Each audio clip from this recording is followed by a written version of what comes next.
Viewers, জয়শ্রীর কিচেনে আপনাদের সবাইকে স্বাগত। আজ আমি চলে এসেছি একটি বেঙ্গলি ট্র্যাডিশনাল রেসিপি নিয়ে, শোল মাছের ঝোল। এই শোল মাছের ঝোল কিন্তু প্রায় বাড়িতে সকলেই বানিয়ে থাকেন, আর শোল মাছের ঝোল দিয়ে ভাত খেতেও কিন্তু অসাধারণ লাগে। আমি কিভাবে এই শোল মাছের ঝোল বানাই সেই ভিডিওটি আমি আপনাদের সাথে আজ শেয়ার করে নেব। তার আগে বলি, আমার সমস্ত দর্শক বন্ধুদের আমার ভিডিও যদি ভালো লাগে অবশ্যই লাইক আর শেয়ার করে দেবেন। আর এখনও আমার চ্যানেলে যারা সদস্য হয়ে ওঠেননি, আমার চ্যানেলটিকে সাবস্ক্রাইব করে আমার চ্যানেলের সদস্য হয়ে যাবেন। চলুন দেখে নেওয়া যাক আমার আজকের এই শোল মাছের ঝোল রান্নার ভিডিওটি। এখানে মাছ আমি খুব ভালো করে ধুয়ে পরিষ্কার করে নুন হলুদ মাখিয়ে নিয়েছি। এবার আমি মাছগুলো ভেজে নেব। তার জন্য গ্যাসে একটা কড়াই বসিয়ে কড়াইটা একটু ভালো করে গরম করে নিয়ে তার মধ্যে দিয়ে দিচ্ছি 2 টেবিল চামচ সর্ষের তেল। তেলটা গরম হয়ে গেছে, এবার আমি মাছগুলো ভেজে নেব।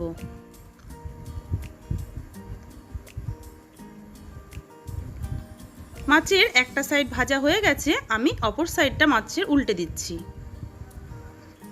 মাছগুলো কিন্তু আমি খুব বেশি কড়া করে ভাজিনি, হালকাই ভেজে নিয়েছি। এবার আমি মাছগুলো তুলে নিচ্ছি।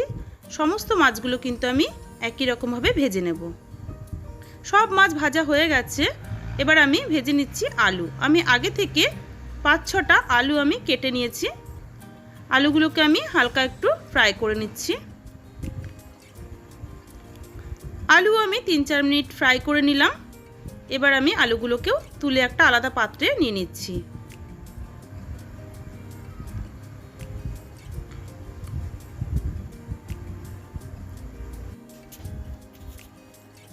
ওই তেলের মধ্যে আমি ফোড়নে দিয়ে দিচ্ছি 1 টিস্পুন গোটা জিরে। ফোড়নটা একটু ভেজে নেব। ফোড়ন থেকে সুন্দর গন্ধ বেরোতে শুরু করেছে। এই সময় দিয়ে দিচ্ছি মিডিয়াম সাইজের একটা পেঁয়াজ কুচিয়ে। পেঁয়াজ আমি 2-3 মিনিট একটু ভেজে নেব। গ্যাসের ফ্লেমটা কিন্তু মিডিয়ামে রেখেছি। আগে থেকে বড় সাইজের একটা টমেটো আমি কেটে রেখেছি। এবার টমেটোটা আমি এর মধ্যে দিয়ে দিচ্ছি। টমেটো আর পেঁয়াজটাকে একটু ভেজে নিচ্ছি। দিচ্ছি 1 টেবিল চামচ আদা রসুন বাটা। সব কিছু খুব ভালো করে আবারও ভেজে নিচ্ছি। এবার এখানে আমি গুঁড়ো মশলা অ্যাড করব। দিচ্ছি 1/2 টিস্পুন ধনের গুঁড়ো, 1/2 টিস্পুন জিরের গুঁড়ো, 1/2 টিস্পুন হলুদ, 1/2 টিস্পুন লাল লঙ্কার গুঁড়ো, আর দিচ্ছি স্বাদ মতো নুন। সমস্ত মশলা আমি খুব ভালোভাবে কষিয়ে নেব।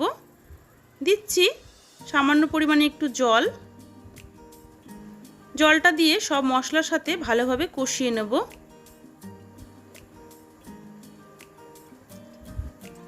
আবারও আমি একটু লঙ্কার গুঁড়ো দিয়ে দিচ্ছি। আমি টোটাল এখানে 1 টিস্পুন লঙ্কার গুঁড়ো ব্যবহার করেছি। আপনারা কিন্তু ঝালটা অবশ্যই নিজেদের পরিমাণ মতন ব্যবহার করবেন। আমি মোট 1/4 কাপ জল দিয়ে সমস্ত মশলাটা কষিয়ে নিচ্ছি। ঢাকা দিয়ে মশলাটা আমি একটু ভেজে নিচ্ছি। 2 মিনিট পরে ঢাকনাটা আমি উল্টে নিয়েছি। মশলাটা কিন্তু অনেকটাই কষে গেছে।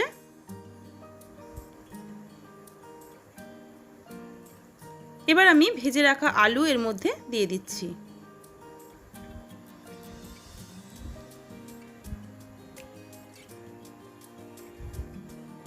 আলু দিয়ে সমস্ত মশলার সাথে আবারও খুব ভালো করে আমি এটা কষিয়ে নেব।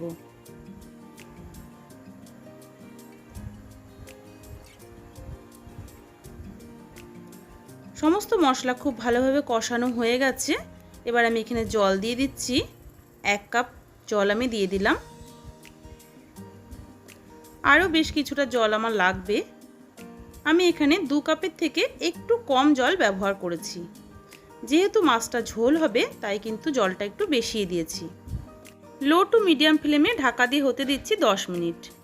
10 মিনিট পরে ঢাকনা উল্টে নিয়েছি। গ্রেভিটা ফুটে উঠেছে। আলুগুলো সেদ্ধ হয়েছে, কিন্তু আলুটা আরও একটু সেদ্ধ হবে। এই সময় আমি এখানে দিয়ে দিচ্ছি ভেজে রাখা মাছ।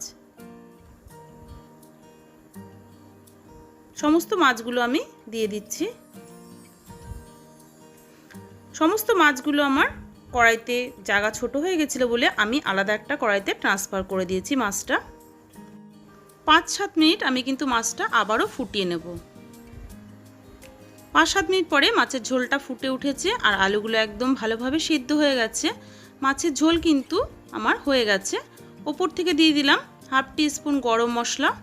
গরম মশলার গুঁড়োটা দিয়েও মাছের সাথে খুব ভালোভাবে মিশিয়ে দিচ্ছি। খুব ভালো মতনই আলুগুলো সেদ্ধ হয়ে গেছে। আর এই সময় কিন্তু অবশ্যই নুনটা চেক করে একবার দেখে নিতে হবে। গ্যাসের ফ্লেমটা আমি অফ করে সার্ভ করছি গরম গরম শোল মাছের ঝোল। এই শোল মাছের ঝোল কিন্তু গরম ভাতের সাথে খেতে অসাধারণ লাগে। আমার রেসিপি কেমন লেগেছে কমেন্টের মাধ্যমে অবশ্যই জানাবেন। আপনারাও বাড়িতে এইরকমভাবে একবার ট্রাই করে দেখতে পারেন। আশা করি আপনাদের সকলেরই ভীষণ ভালো লাগবে। রেসিপি ভালো লাগলে প্রত্যেক দিনের মতন আজও লাইক করে দেবেন, শেয়ার করে দেবেন।